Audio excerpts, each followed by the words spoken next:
Hello दोस्तों, स्वागत है सभी का आपका अपने चैनल बेसिक नॉलेज में। तो कैसे हैं आप लोग? आशा करता हूं मस्त है, स्वस्थ है, पढ़ाई बहुत जबरदस्त सर कर रहे हैं। जी हाँ दोस्तों, आप लोगों का कल एग्जाम है सोशल साइंस का, और आज दोस्तों हम आप लोग बताने वाले हैं बिल्कुल सोशल साइंस का जो जैक बोर्ड द्वारा ऑफिशियल क्वेश्चन पेपर है। जी हाँ, जो जैक बोर्ड ने खुद पूछा है दोस्तों, वो आप लोग को बताने वाले हैं। जैक बोर्ड का ऑफिशियल क्वेश्चन पेपर है, और दोस्तों ये बहुत आप लोग एग्जाम के लिए इंपॉर्टेंट है, क्योंकि ये 2022 का हूबहू क्वेश्चन पेपर है, जो इतने सारे सब्जेक्टिव सवाल 2022 में पूछा गया। तो उसको जरूर कर लीजिए, आप लोग एग्जाम में जरूर इससे हेल्प मिलेगा कि किस टाइप के क्वेश्चन पूछे जाते हैं। एक एक सवाल को देख लीजिए, और अगर 2022 में आप एग्जाम देते तो कितना नंबर आता कमेंट करके जरूर बोलिएगा।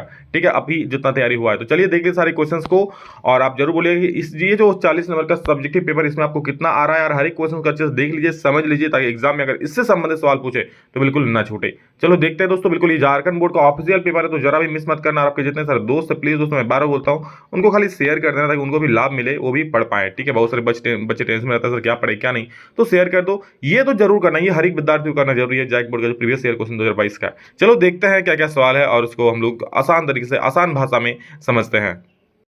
तो दोस्तों आप लोग पता है, आप लोग का 3 पार्ट रहेगा। सबसे पहले रहेगा अति लघु उत्तरीय प्रश्न, फिर लघु उत्तरीय प्रश्न, फिर दीर्घ उत्तरीय प्रश्न। दोस्तों अति लघु में टोटल 7 प्रश्न रहेंगे, जिसमें से केवल आपको 5 का जवाब देना होता है। ठीक है, लेकिन मैं हर एक का जवाब देकर दिखाया हूं। आप लोग देखो, आप लोग अगर 7 में से 5 का भी जवाब दे पा रहे हो ना, तो समझ लो हाँ आपको चलो आ रहा है। ठीक है, तो आपको कितना आ रहा है 40 में से कमेंट करके जरूर बोलना। देखो क्या है G77 यानी समूह 77, जिसको G77 बोलते हैं, क्या तात्पर्य? मैंने ये चीज आप लोग को पढ़ा चुका है। क्या है G77? विश्व के 77 विकासशील देशों का एक ऐसा समूह है जो अपनी अर्थव्यवस्था को तेज गति प्रदान करने के लिए संगठित हुआ है। इनका उद्देश्य अपने संसाधनों पर नियंत्रण रखना, जिससे उन्हें आर्थिक विकास में सहायता मिल सके। क्या बोल रहा है? G77 नाम से पता चल रहा है, तो इसमें 77 देशों का समूह है। ऐसे विकासशील देश, विकसित देश नहीं है, विकासशील देशों का समूह है, जो अपनी क्या अर्थव्यवस्था को आगे बढ़ाने के लिए, ठीक है, जो अपना देश का व्यापार है, अपने देश को आगे बढ़ाने के लिए, आर्थिक व्यवस्था यानी अर्थव्यवस्था को आगे बढ़ाने के लिए, तेज गति प्रदान करने के लिए एक साथ जुड़ा है। कौन? G77 सारे देशों का समूह। इनका उद्देश्य अपने संसाधनों पर नियंत्रण रखना है, और उन्हें आर्थिक विकास में सहायता मिल सके। अपना जो भी संसाधन है देश का, जैसे हम लोग का देश का कितने सारे संसाधन है ना, कोयला है, अभ्रक है, जो है, ठीक है, उनको सुरक्षित रखना है, ताकि यहाँ कंट्रोल में रखे, ताकि उसको अगर बेचे हम लोग तो काफी मात्रा में हमको मतलब आर्थिक सहायता मिले, कम दाम में नहीं, जैसे औने पौने दाम में नहीं, अच्छा पहुंच मिले। नेक्स्ट पूछा था औद्योगिक क्रांति। दोस्तों अब जितने सारे सवाल पूछेंगे देखेंगे, ये सारे 2 नंबर के हैं। ठीक है, औद्योगिक क्रांति के समय, औद्योगिक क्रांति सर्वप्रथम कब और कहां प्रारंभ हुई थी? दोस्तों औद्योगिक क्रांति आपको बता चुके हैं, सबसे पहले इंग्लैंड में हुआ था, और कब? 8वीं शताब्दी के मध्य में प्रारंभ हुआ था। ठीक है, तो इंग्लैंड में 8वीं शताब्दी के मध्य में प्रारंभ हुआ था औद्योगिक क्रांति। याद रखना, राइट? ऑब्जेक्टिव में पूछ सकता है ये कि औद्योगिक क्रांति कहां पे शुरू हुई थी। ठीक है, तो इंग्लैंड से, ये इंग्लैंड में से इसका श्री गणेश हुआ था। नेक्स्ट क्वेश्चन देख सकते हो आप लोग, क्या है कि भारतीय कृषि की किन्हीं 2 विशेषताओं को लिखिए। भारतीय कृषि की 2 विशेषताएं, तो चलिए मैं 3 विशेषताएं आप लोगों को बता रहा हूं। सबसे पहला, भारतीय कृषि किस पर निर्भर करता है? मानसून पर। ठीक है, मतलब बरसात पर। वर्षा होती है तो मैक्सिमम कह सकते हैं अधिकतर कृषि भारत में लगभग 70% भाग में मानसून के सहारे ही कृषि की जाती है। देखते हो ना कि धान होता है जब बरसात होती है तभी। ठीक है, मतलब जो मानसून होती है, वर्षा पर भी मैक्सिमम खेती निर्भर है। अब बाड़ी में कौन लगाता है? बैगन टमाटर बहुत कम ही लोग लगाते हैं ना, जो खुद से सिंचाई करते हैं। तो मैक्सिमम जो 70% लगभग मानसून के सारे ही खेती होती है। ये हो गया विशेषता। दूसरा क्या? ये जीविका का साधन। भारतीय कृषि व्यावसायिक ना होकर जीविका के साधन के रूप में ज्यादा प्रचलित। देखते हैं आप लोग कि ज्यादातर लोग क्या करते हैं, सिर्फ उतना ही लगाते हैं जो उसका उपज हो सके, जितने से उसका मतलब घर का पेट पाल सके। ये कोई व्यवसायिक तरीका से नहीं कि हाँ भाई चलो हम बहुत चाल उगाएं, उसको अच्छे से उसको फ्रेश किए, फिर उसको उच्च दाम में बेच रहे हैं। ऐसा व्यवसाय कोई नहीं करता है। सिर्फ क्या होता है, जीवन निर्वाह के लिए, जीविका का साधन एक प्रकार से कह सकते हो। भारतीय कृषि क्या है? एक प्रकार के जीविका का साधन है, समझ रहे हो? करोड़ों कृषकों की जीविका का साधन सिर्फ कृषि ही है। ठीक है, बहुत कम ही लोग होता है जो व्यवसाय करता है कृषि का, लेकिन करोड़ों लोग। अब मान लो आपका 10 किलो टमाटर उगा लीजिए, 5 किलो बेच दिए, ये कोई व्यवसाय थोड़ी हुआ, ये तो छोटा मोटा हो गया ना। ये भी आपका पेट पालने के लिए है, बेचोगे और उसको खुद का पेट भरोगे। जो भी सामान जैसे घर का तो टमाटर हो ही जाएगा, चटनी खा लिए, जो और जो कुछ बेच के पैसा है उसके चावल वावल खरीद के भात खाओगे। लेकिन व्यवसाय थोड़ी हो रहा है कि हाँ चलो उच्च मतलब अधिक मात्रा में कर रहे हैं, लोगों को रख करके काम करवा रहे हैं, बहुत मात्रा में उत्पादन हो रहा है, बहुत पैसा लाभ हो रहा है। ऐसा थोड़ी होता है, सिर्फ जीवन निर्वाह होता है इससे। और दोस्तों पुरानी तकनीक, भारतीय कृषि जो होती है मैक्सिमम पुरानी तकनीक पर होती है। आप लोग देखते हैं कुदाली से, गैता से, ठीक है, जिसको टामना बोलते हैं, उससे खोद खोद कर करते हैं और सब्जी लगाते हैं। तो ये पुरानी तकनीक है।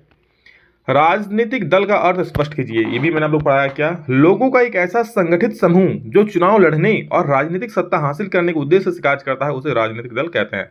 तो राजनीतिक दल क्या है? ये लोगों का ही समूह होता है। राजनीतिक दल में कोई भगवान थोड़े होते हैं या कोई राक्षस थोड़े होता है। वो हम लोगों जैसे लोगों का समूह होता है ना, बहुत सारे लोग मिलकर उस समूह को निर्माण बनाते हैं। वो क्या करता है? राजनीतिक सत्ता हासिल करने के लिए, मतलब चुनाव जीतने के लिए, सत्ता हासिल करने के लिए, ठीक है, उद्देश्य से काम करता है, उसे राजनीतिक दल कहते हैं। प्रत्येक राजनीतिक दल का कुछ नीति और सिद्धांत होता है। आर्थिक असमानता क्या है? तो देखो आर्थिक असमानता क्या है, तो आर्थिक असमानता आप खुद से लिख सकते हो। ये जो क्या मतलब, किसी के पास ज्यादा पैसा है तो किसी के पास कम पैसा, यही तो आर्थिक असमानता हो गया। आर्थिक असमानता समाज में विभिन्न समूहों के बीच आय का असमान वितरण है। मान लो कोई काम कर रहा है जिसको 50,000 50K पर मंथ मिल रहा है, वहीं एक मजदूर है जिसको 10K पर मंथ मिल रहा है। तो इसी जो यही तो आर्थिक समानता है ना। ये देखो, ये क्या 50,000 पर महीने कमा रहा है, ये 10,000 पर महीना कमा रहा है। तो यही क्या है? आर्थिक असमानता है। समझ रहे हो? जो समाज में आय का जो अंतर है उसे आर्थिक असमानता बोलेंगे। यह दुनिया भर के लोगों के सभी देशों में चिंता का विषय है। समझ रहे हो? कोई 50,000 कमा रहा है तो कोई 10,000, कितना डिफरेंस है। अगला सवाल है, वैश्वीकरण से आप क्या समझते हैं? तो विश्व के विभिन्न देशों के बीच अर्थव्यवस्था के परस्पर जुड़ाव को वैश्वीकरण बोलते हैं। वही अर्थव्यवस्था, विश्व के सारे देश, ठीक है, अमेरिका हो गया, भारत हो गया, चीन हो गया, जापान हो गया, फ्रांस हो गया, इटली हो गया, जर्मनी हो गया, रूस हो गया, सारे देश क्या जो परस्पर जुड़ाव होता है, सभी देश मिलकर के जुड़ते हैं और अंतर्राष्ट्रीय बाजार में, ठीक है, जैसे अमेरिका का बाजार हो गया, फिर भारत का बाजार, मतलब एक साथ मिलकर के व्यापार करते हैं, एक देश दूसरे देश से व्यापार करते हैं, तो उसे क्या बोलते हैं? वो वही जो होता है, यही वैश्वीकरण होता है ना। विभिन्न देशों के बीच अर्थव्यवस्था के परस्पर जुड़ाव को वैश्वीकरण कहते हैं। जैसे कोई कंपनी अगर जूते का निर्माण करती है तो इस जूते को विश्व के हर एक देशों में बेच सकता है, और ये वैश्वीकरण के कारण ही संभव होता है। मान लो अगर वैश्वीकरण नहीं होता है तो भारत में कोई जूते का निर्माण किया तो खुद ही अपने देश में जूता बेचता, ठीक है। अब वो जूता ही क्यों, जूता चलो जूता ही बेचे ना, क्या दिक्कत है। तो अब वैश्वीकरण है तो क्या वो अपना जूता हर एक देश में बेच सकता है। अमेरिका में जाके अपना जूता बेचेगा, पाकिस्तान में जाके जूता से बेचेगा, इस सारा चीज कर सकता है। अगला सवाल है, 1929 की महामंदी का बंगाल के पर्सन पैदा करने वाले लोगों पर क्या प्रभाव पड़ा? तो ये बहुत बुरा प्रभाव पड़ा था, जो महामंदी आई थी ना दोस्तों। और इसका शुरुआत कहाँ से हुआ था? अमेरिका से हुआ था। क्या है, किससे हुआ था? शेयर मार्केट के गिरने से हुआ था, ठीक है।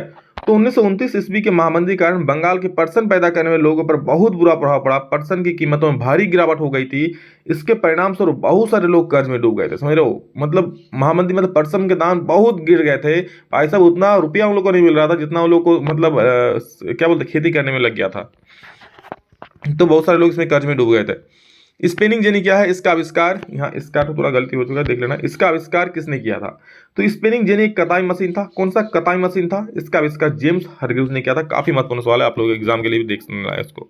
रोपण कृषि क्या है? इसकी एक विशेषता को बताइए। तो देखो, रोपण कृषि वाणिज्य कृषि एक प्रकार है। मतलब रोपण कृषि एक व्यावसायिक कृषि है। जैसे अभी बोले ना कि जीवन निर्वाह कृषि होता है, जिसको अपने निर्वाह के लिए, अपना पेट पालने के लिए वो कृषि होता है। लेकिन रोपण कृषि भी एक प्रकार की कृषि है दोस्तों, जो क्या व्यावसायिक तरीके से होता है, जहाँ बड़े पैमाने पर फसल उगाया जाता है, ठीक है। मतलब सिर्फ अपना पेट पालने के लिए, बहुत बृहद क्षेत्र में ये फसल उगाया जाता है। इसमें बृहद पैमाने पर श्रम और पूंजी की आवश्यकता होती है। बहुत सारे मजदूर लोग काम करते हैं, बहुत सारी पूंजी की आवश्यकता होती है। यह कृषि आधुनिक औजारों के सहारे किया जाता है। ट्रैक्टर से जुताई होती है, मशीनों से कटाई होती है, मशीनों से बुआई होती है। समझ रहे हो? तो ये चीज है वहाँ आप क्या रोपण कृषि में एक विशेषता है कि, एक विशेषता क्या है? तो एक विशेषता यह है कि इस प्रकार की कृषि, इस प्रकार की विशेषता में बगानों, इस प्रकार की कृषि में, यह विशेषता नहीं होगा, इस प्रकार की कृषि होगा, ठीक है।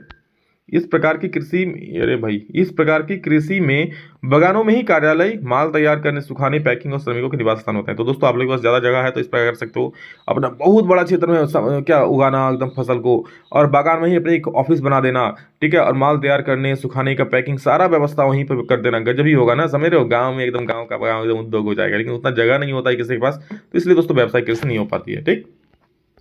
राजनीतिक दल के किन्हीं दो गुणों को लिखिए। तो देखो आप लोगों दोस्तों, मैंने अभी अति लघु करा दिया 7 को, तो 7 को में से कम से 5 को करोगे तो भी चल जाएगा, 5 ही करना है आप लोगों को। राजनीतिक दल के 2 गुण क्या क्या देख लो।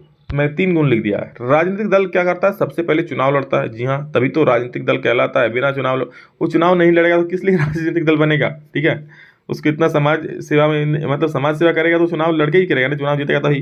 राजनीतिक दल अपनी नीति और कार्यक्रम तय करता है, जिसके आधार पर वह चुनाव लड़ते हैं। क्या प्रत्येक दल का अपना नीति होता है और क्या होता है, कार्यक्रम तय करता है, और जिसके आधार पर वो चुनाव लड़ता है। और ये देख लो, सरकार और जनता के बीच में मध्यस्थता की भूमिका निभाती है, ठीक है। सरकार की बात को जनता तक पहुंचाती है, जनता की बात को सरकार तक पहुंचाती है। ये काम कौन करता है? राजनीतिक दल के आदमी ही करते हैं। सूचना का अधिकार से आप क्या समझते हैं? तो सूचना का अधिकार अधिनियम का मूल उद्देश्य नागरिकों को सशक्त बनाने, सरकार के कार्य में पारदर्शिता लाने और उत्तरदायित्व को बढ़ावा देना है। बढ़ावा देना तथा भ्रष्टाचार को नियंत्रित करने के उद्देश्य से शुरू किया गया। यही सूचना का अधिकार इसे कब लागू किया गया था? कब लागू किया गया था सूचना का अधिकार? सूचना का अधिकार कब? 2005 ईस्वी में दोस्तों सूचना का अधिकार लागू किया था। वो भी लाइन लिख देना कि 2005 में लागू कर दिया। और सूचना का अधिकार भ्रष्टाचार पर अंकुश लगाना एकमात्र अच्छा तरीका है। तो ये भी आप बढ़ा करके लिख सकते हो। मैं आप सूचना का अधिकार पहले ही बता चुका है, ठीक है। जिसमें आप किसी भी सरकारी, और बढ़ा के लिखना है तो जितना रहेगा लिख सकते हो, किसमें आप किसी भी सरकारी विभाग के बारे में जानकारी ले सकते हो, कोई सरकारी कार्य के बारे में जानकारी ले सकते हो सूचना के अधिकार के तहत। आरटीआई जिसको बोलता है, राइट टू इन्फॉर्मेशन। विश्व व्यापार संगठन के 2 कार्य क्या लिखिए, क्या है? 2 कार्य लिखना है। तो देखो क्या क्या है। अंतर्राष्ट्रीय व्यापार को बढ़ावा देना सबसे पहला कार्य क्या? अंतर्राष्ट्रीय व्यापार जो होगा, विभिन्न देशों के साथ जो व्यापार होगा उसको बढ़ावा देना। वस्तुओं और सेवाओं के उत्पादन एवं व्यवसाय का प्रसार, वस्तुओं और सेवाओं का उत्पादन और व्यापार का प्रसार करना, ठीक है। पर्यावरण का संरक्षण और उसकी सुरक्षा करना, ये 3 जो है इसके कार्य याद रखना। सबसे पहला क्या? अपने व्यापार को बढ़ावा देना, अंतर्राष्ट्रीय व्यापार को बढ़ावा देना। वस्तुओं सेवा को उत्पादन करेगा जिससे उसके व्यापार को बढ़ावा मिल सके। और क्या? पर्यावरण का सुरक्षा करना। बैंकों की आय का मुख्य स्रोत क्या है दोस्तों? तो याद रखो, बैंक उद्योगों, कंपनियों और व्यक्तियों को कई तरह के लोन देते हैं, समझ रहे हो। इस लोन से मिलने वाला ब्याज ही बैंकों की कमाई का मुख्य स्रोत है। इसको और बढ़ा के लिख सकते हो कि बैंक कई किसानों को, कई उद्योगपतियों को लोन देते हैं, ठीक है। और लोन के रूप में वो वापसी में मोटे ब्याज चार्ज करता है, ठीक है। तो उसी से बैंक का आय होता है, मुख्य आय होता है। नेक्स्ट क्या है? East India company. अब दोस्तों हम लोग दीर्घ उत्तरीय प्रश्न देखेंगे। इसमें टोटल 5 सवाल है आप लोगों का, ठीक है, जिसमें केवल 3 प्रश्नों का उत्तर देना है, 15 नंबर मिल जाएगा दोस्तों। इसमें से एक ग्राफ भी रहेगा, तो अगर ग्राफ नहीं आएगा ना तो बाकी 4 में से कोई 3 कर देना, क्या दिक्कत है? अगर ग्राफ आ रहा है तो बहुत ही बढ़िया, मनी तो बाकी 3 तो कर सकते हो। ईस्ट इंडिया कंपनी ने भारतीय बुनकरों से सूती और रेशमी कपड़े की नियमित आपूर्ति सुनिश्चित करने के लिए क्या किया? तो देखो, ईस्ट इंडिया कंपनी ने भारतीय बुनकरों से सूती और रेशमी कपड़े की नियमित आपूर्ति सुनिश्चित करने के लिए निम्नलिखित उपाय किए। क्या क्या उपाय किया? सबसे पहले उस देखो, ये 5 नंबर वाला है तो आंसर बड़े बड़े होंगे, ये नहीं कि 3-4 लाइन लिख दिया हो गया। ज्यादा मैं आपको पहले कह रहा हूँ, आंसर कितना नंबर में लिखना है, जितना आपको वर्ड दिया है उससे थोड़ा ज्यादा ही लिखना है, कम नहीं लिखना है। उन क्या हुआ? ईस्ट इंडिया कंपनी मतलब उसने प्रतिस्पर्धा खत्म करने, लागतों पर अंकुश रखने और कपास व रेशम से बनी चीजों की नियमित आपूर्ति सुनिश्चित करने के लिए प्रबंधन और नियंत्रण की एक नई व्यवस्था लाओगी, ठीक है, ताकि हमें लगातार माल मिलते रहे, ठीक है, प्रतिस्पर्धा खत्म हो जाए, हमारा ही एक अधिकार हो, उसके लिए नई नई व्यवस्था लागू किया। क्या क्या व्यवस्था लागू किया? चलिए आगे देखते हैं। कंपनी ने कपड़ा व्यापार में सक्रिय व्यापारियों और दलालों को खत्म करने तथा बुनकरों पर ज्यादा प्रत्यक्ष नियंत्रण स्थापित करने की कोशिश की। क्या किया? कंपनी ने कपड़ा व्यापार में, ठीक है, क्योंकि कपड़ा का कंपनी था ईस्ट इंडिया कंपनी, तो ईस्ट इंडिया कंपनी मतलब कपड़ा में क्या करता था? जो उसके बीच में दलाल था, ठीक है, मतलब क्या हुआ था ना, ईस्ट इंडिया कंपनी जो बुनकर था, बुनकर कपड़ा तैयार करता था और बीच में दलाल होते थे। दलाल बुनकरों से कपड़ा लेते थे, जाकर कंपनी को देते थे, ठीक है। तो ईस्ट इंडिया कंपनी क्या, ये दलाल को खत्म कर दिया, मार नहीं दिया, मतलब अब दलाल का जरूरत नहीं, वो डायरेक्ट जाके बुनकर से कॉन्टेक्ट कर लिया। देखो आगे क्या करता है। कंपनी को माल बेचने वाले बुनकरों को अन्य खरीदारों के साथ कारोबार करने की पाबंदी लगा दी गई। नहीं, हाँ, अरे यहाँ तीसरा नंबर होगा, ठीक है, 3 नंबर है। कंपनी ने बुनकरों पर निगरानी रखने, माल इकट्ठा करने और कपड़ों की गुणवत्ता जांचने के लिए वेतनभोगी कर्मचारी तैनात कर दिए, जिन्हें गुमास्ता कहा जाता है। अब दोस्तों कंपनी ने क्या किया? वो जो बीच में दलाल था ना, उसको खत्म कर दिया, उसको अब जो बोला भाई तुम जाओ, तुम्हारा काम खत्म, तुम्हारा जरूरत नहीं है। उन्हें अपने खुद के कंपनी में ही 1-2 कर्मचारी नियुक्त कर दिया और बोला तुम जाओ, तुम सीधा जाके बुनकर से कॉन्टेक्ट करो, ठीक है, उसको कुछ एडवांस दे दो, ठीक है, और उसको बोलो कि हमारे लिए माल तैयार करें और देखो कि माल सही बना रहा है कि नहीं, ठीक है। और इसके लो दोस्तों उस कर्मचारी उनको वेतन भी देता था। कंपनी को माल बेचने वाले बुनकरों को अन्य खरीदारों के साथ कारोबार करने पर पाबंदी लगा दी गई, जिससे उन्हें पेशगमी रकम दी जाती थी। मतलब अब जो बुनकर को जाके ये कंपनी बोला, ईस्ट इंडिया का जो गुमास्ता हो जाके बोला कि भाई तुम मेरी कंपनी के लिए माल बनाओगे, लेकिन एक कंडीशन है, तुम किसी और को माल नहीं बेच पाओगे। अगर आप मेरे साथ व्यापार करोगे तो सब मेरे को ही माल दोगे और किसी को नहीं। इस प्रकार सारे बुनकर उस प्रकार वो बोल दिया, तो जिससे क्या आम जो थोड़ा व्यापारी था उन लोगों को बड़ा दिक्कत हो गया, ठीक है, क्योंकि वो लोग बुनकरों से माल खरीद नहीं पा रहे थे, क्योंकि सारा तो ईस्ट इंडिया कंपनी सबसे कॉन्ट्रैक्ट कर लिया था ना। एक बार काम का ऑर्डर मिलने पर बुनकरों को कच्चा माल खरीदने के लिए कर्ज दे दिया जाता था। जो कर्जा लेते थे उन्हें अपना बनाया हुआ माल यानी कपड़ा गुमास्ता को ही देना पड़ता था, उसे वे किसी अन्य व्यापारी को नहीं बेच सकते थे। और ये सारे निगरानी रखते थे कौन? गुमास्ता, कि सही ये किसी और को तो नहीं बेच दे रहा है ना, समझ रहे हो, इसका क्वालिटी तो सही है ना। तो इस प्रकार से कौन देखता था? गुमास्ता देखता था। तो इस प्रकार से ईस्ट इंडिया कंपनी अपनाया था। 5 पॉइंट दे दिए, आप लोग भी दे देना। एक महत्वपूर्ण पेय फसल का नाम बताया था, उसको उगाने के लिए अनुकूल भौगोलिक परिस्थितियों का वर्णन कीजिए। तो महत्वपूर्ण पेय फसल दोस्तों है चाय, जिसको घर घर में हर कोई पीता है चाय, ठीक है। सुबह से उठकर खाते नहीं, पीते हैं चाय, शाम को भी पीते हैं चाय, कई लोग दिन में कई बार पीते हैं चाय। चलो कविता होगी, आगे बढ़ते हैं अब। चाय की खेती प्रमुख रूप से असम, पश्चिम बंगाल, तमिलनाडु तथा केरल में की जाती है। ठीक है, असम, पश्चिम बंगाल, तमिलनाडु और केरल में इसकी मुख्य रूप से खेती की जाती है। इसके लिए आवश्यक भौगोलिक परिस्थितियां क्या क्या देख लो। इसकी कृषि हेतु लेटराइट मिट्टी वाली ढालू भूमि उत्तम होती है। ठीक है, आप लोग देखे होंगे जहाँ चाय की खेती में ढलान वाली भूमि होती है। ठीक, क्योंकि ताकि वहाँ पानी इकट्ठा ना हो सके। ठीक, तो इसके लिए जो लेटराइट मिट्टी वाली ढालू भूमि होती है वो उत्तम होती है। इसके लिए कुशल एवं सस्ते श्रमिकों की आवश्यकता होती है। तो सस्ता श्रमिक चाहिए, ज़्यादा महंगा श्रमिक हो गया तो फिर लाभ नहीं हो पाएगा। इसके लिए 20 से 30 डिग्री तापमान का होना आवश्यक है और 150 से 200 सेंटीमीटर वर्षा इसके लिए उपयुक्त होती है। समझ लो। तो ये दोस्तों आप लोग का चाय की है, और एक दो पॉइंट लिख देना, लिख पाओगे तो। नेक्स्ट देखो क्या है, लोकतंत्र किस तरह उत्तरदायी, जिम्मेवार और वैध सरकार का गठन करती है। तो चलो ये भी लंबा है। लोकतंत्र उसे निम्नलिखित प्रकार से उत्तरदायी, जिम्मेवार और वैध सरकार का गठन करती है। सबसे पहले उत्तरदायी सरकार का गठन कैसे। लोकतंत्र में जनता स्वयं एक उत्तरदायी सरकार का चुनाव करती है। लोकतंत्र में सरकार का चुनाव कौन करता है, शासक का चुनाव कौन करता है, जनता ही करता है ना। इस प्रकार वो जनता के प्रति जवाबदेही, अब आप जिसको चुनोगे उसको तो आपके प्रति जवाबदेह होना पड़ेगा ना। आपको देखना पड़ेगा, हाँ ये जनता मुझे बनाया है, मुझे जनता को देखना पड़ेगा। अगर मैं नहीं देखा तो 5 साल बाद मुझे यही जनता गद्दे से उतार देगी। तो इस प्रकार जनता उत्तरदायी होती है, वो जनता के प्रति जवाबदेही उत्तरदायी होता है। लोकतंत्र में चुनाव नियमित, स्वच्छ एवं स्वतंत्र तरीकों से संपन्न होते हैं। समझ गए। तो ये इसका चुनाव जनता ही करता है, इसलिए उत्तरदायी सरकार होती है। जिम्मेवार सरकार गठन, लोकतंत्र में सरकार अपने देश के प्रति जिम्मेवार होती है। जनता लोकतंत्र में सरकार से कामकाज संबंधी जानकारी प्राप्त कर सकती है। ठीक है, और लोकतंत्र में क्या होता है, सरकार से वो जानकारी प्राप्त करता है, कितना भाई काम किया कि नहीं, तुम अच्छा काम कर रहा है कि नहीं, ये सारी जानकारी जनता ले सकता है। विरोधी दल सरकार की आलोचना करते हैं, जिसके कारण एक जिम्मेवार सरकार का गठन होता है। अब दोस्तों सरकार के सामने क्या दिक्कत होता है कि अगर कुछ गलत काम किए, अगर जनता को ना देखे, उन्होंने कुछ गलत काम कर दिया, तो विरोधी सरकार है ना एकदम हल्ला हल्ला बोल देगा। ठीक है, तो इसलिए सरकार को क्या, एक जिम्मेवार सरकार का भी गठन होता है सरकार का। ठीक है, वैध सरकार गठन, लोकतंत्र की वैधानिक सरकार होती है। जैसे ही कोई सरकार अल्पमत में आती है उसे त्यागपत्र देना पड़ता है।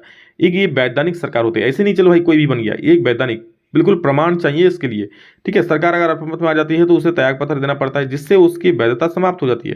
लोकतंत्र में जनता के समर्थन के बिना कोई भी सरकार नहीं बना सकती। इस प्रकार एक वैध सरकार का गठन होता है। समझ लो, अगर दोस्तों कोई अल्पमत में आ जाता है कोई सरकार, तो वो उसको फिर पार्टी से मतलब उसको हटना पड़ता है। समझ लो, जिसके बाद उसकी वैधता खत्म हो जाती है। अगर कोई उसे त्यागपत्र देना पड़ता है, जिससे उसका क्या होता है, उसका जो वैधता है सरकार का, ठीक है, वो हट जाती है। और लोकतंत्र में जनता ही सर्वोच्च है, क्योंकि जनता जिसको बनाएगा वही बनाएगा सरकार। तो इस प्रकार दोस्तों एक वैध सरकार का गठन होता है, क्योंकि वैधानिक यहाँ पर दस्तावेज चाहिए, हाँ चलो जीता है कि नहीं। ठीक है, जीतेगा, और अगर वो मान लो उसका अल्पमत हो गया, ठीक है, कोई मान लो संसद कोई विधायक अपना वोटिंग हटा दिया उससे, तो अल्पमत में आ जाएगा और इस प्रकार उसे त्यागपत्र देना पड़ जाएगा। ठीक है, अगला सवाल है, भारत सरकार द्वारा विदेश व्यापार एवं विदेशी निवेश पर अवरोधक लगाने के क्या कारण थे। इन आवेदकों को सरकार क्यों हटाना चाहती थी। सॉरी, आवेदकों नहीं दोस्तों, ये अवरोधक होगा। ठीक है, यहाँ पर अवरोधकों को हो जाएगा, ये आवेदक नहीं होगा, ये अवरोधक हो जाएगा। तो देखो, भारत सरकार द्वारा विदेशी व्यापार एवं विदेशी निवेश पर अवरोधक लगाने के निम्न कारण थे। क्या कारण था, प्रतिस्पर्धा से भारत के नव उद्दित उद्योग बंद हो सकते थे। ठीक है, जो प्रतिस्पर्धा हो रहा था, कल ही आप लोग हम समझाए थे। ठीक है, जो प्रतिस्पर्धा होता है, मतलब मान लो विदेशी कंपनी भी हमारे देश में आकर व्यापार करने लगे, ठीक है, तो हमारे देश का कंपनी उससे मुकाबला कर पाएगा। विदेशी कंपनी आकर सस्ता में दाम में बेच देगा, तो हमारा देश का किसान तो नहीं बेच पाएगा ना। तो इसलिए क्या कर दिया, देश का व्यापारी आगे बढ़ाने के लिए जो व्यापार अवरोधक लगा दिया गया, ताकि विदेशी कोई, बाहरी कोई आकर हमारे देश में व्यवहार न कर सके।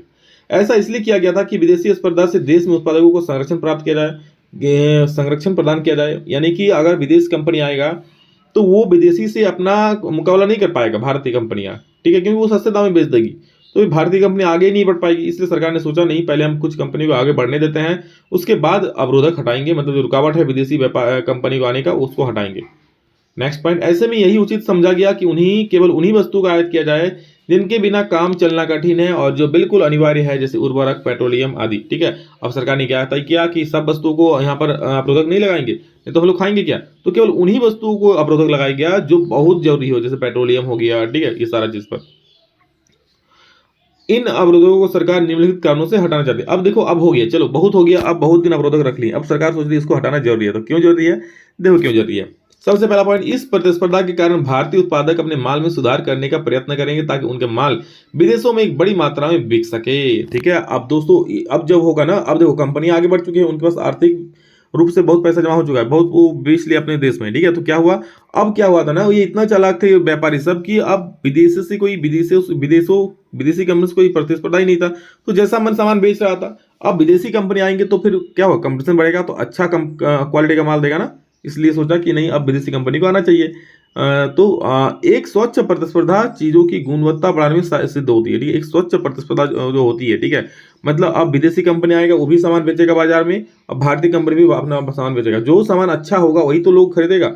इसलिए दोनों कंपनी के पास ये हो जरूरी हो जाए कि दोनों अच्छा अच्छा सामान बेचे, समझ रहे हो। तो एक स्वच्छ प्रतिस्पर्धा हो गया ये। भारतीय सरकार ने सोचा कि वह समय आ गया है जब भारतीय उद्योगपतियों प्रतिस्पर्धा का मुकाबला करने में सक्षम हो चुके, क्योंकि अब दोस्तों भारतीय उद्योगपति आर्थिक दृष्टि से मजबूत हो चुके थे, ठीक है, बहुत मुनाफा कमा लिए थे। तो अब सरकार ने सोचा कि नहीं, अब चलो, अब सही है, अब हम लोग जो व्यापार अब लगाए थे उसको हटा देते हैं। अब दोस्तों भारतीय कंपनियां विदेशी कंपनियों के मुकाबला कर लेगा उसके मूल्य से, ठीक है। और एक अंतिम सवाल था आप लोगों का मानचित्र से कि दिए गए मानचित्र पर कपास और जूट उत्पादक क्षेत्रों को दर्शाइए। तो दोस्तों आप लोग एक मानचित्र दिया रहेगा, ठीक है, मानचित्र में आप लोगों को कपास और जूट उत्पादक क्षेत्रों को दर्शाना होगा, ठीक है। तो देखो मैंने यहाँ नाम लिख दिया है। कपास उत्पादक क्षेत्र क्या है? महाराष्ट्र, गुजरात, मध्य प्रदेश, कर्नाटक, आंध्र प्रदेश, तेलंगाना, तमिलनाडु, पंजाब, हरियाणा। दोस्तों ये राज्य कैसे देखना है आप लोगों को मैंने उस दिन ट्रिक से बोल दिया था कि हाँ कैसे देखना है, कहाँ पर कौन सा राज्य होगा।